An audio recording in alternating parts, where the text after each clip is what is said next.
你早，下午的5点26分，来看看今天台北的美食报道。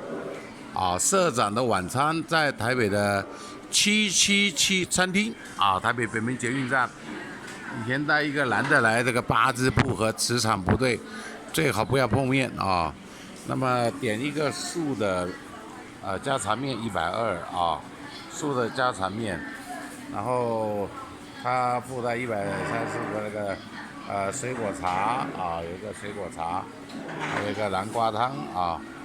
南瓜汤然后还有一个蛋糕，黑森林蛋糕。这个水果茶啦，跟 COCO 卖的到底不一样。昨天记者到 COCO 去卖水果茶，它是特价28块，绝对没有这壶的水果茶好喝，而且还是苦的这个水果茶喝起来非常舒服这个素面也吃得非常的好它这边还炒了一碗汤等会还有一碗汤，还有一碗汤这是台北美食的报道。社长下午茶社长的晚餐下午茶吃过啦，现在吃晚餐，吃个素面看一看